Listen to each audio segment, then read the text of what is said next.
संघर्ष मोर्चार केंद्रीय कमिटी सदस्य आज गुणुपुर ब्लॉक अंतर्गत गोटलपद्र पंचायतर कुकुरगुड़ा गाँव में पूर्व पुरुषर आदिम काल भोग दखल रखि जंगल जमीर उपरे आदिवासी माने काजू गछ एवं विभिन्न प्रकार होची फसल आदाय करचंती किंतु गतकाली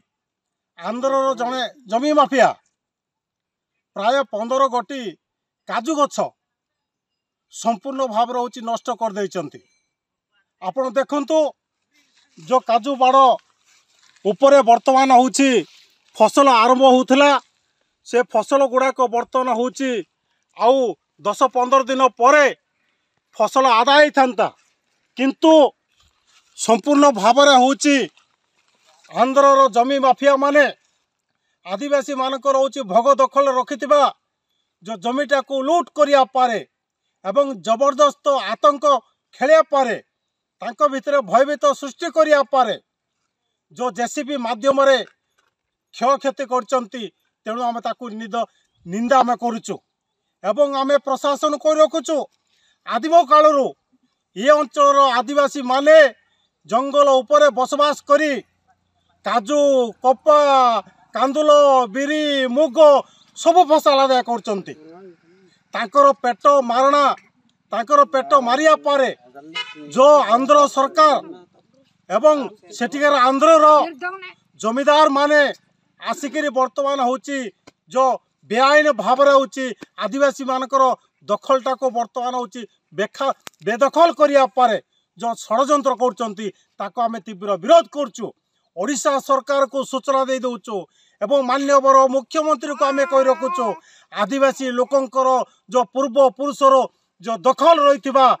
जगटा को आदिवासी मानक भितरे सेमान को पट्टा प्रदान करा जाऊ। एमिति बेआईन भाव जदि सेमाने आदिवासी मानकर पेट मारिया पारे जदि षड्यंत्र करिवे ताले सारा ओडिशा सारा देश रे आदिवासी माने निश्चित भाव होची आंदोलन करिवे सेति पारे प्रशासन दायी रहिबे। आमे पूर्व अजा जेजे बापा आके तारू आमे जगाटा लिमाई अजा नार तिला है जगह किमिति किमिति ए जगाटा पट्टा कर देले आमे जानिनु बापा आके और जानिनै सफल चिन्ह देखले तो पूर्व काल लोक धरी गले सत्ता धरिकी आसिले को डोंब की रेल की आइले मध्य तांके को जाति आके हमको धरबाक आसबे बोले धर मध्य तांके लुचि पड़ले बन रे सिमिति काल रे आम हे जमीटा तांके आंध्रा लोक आसिकी पट्टा कर देले आम जानिनु सेतिबाय आमे ए जगह को आमे छाड़बुनी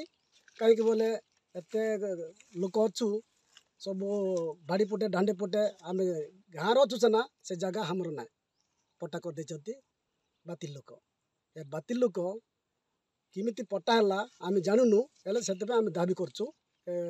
संगतुर रे आमे दाबी करछु।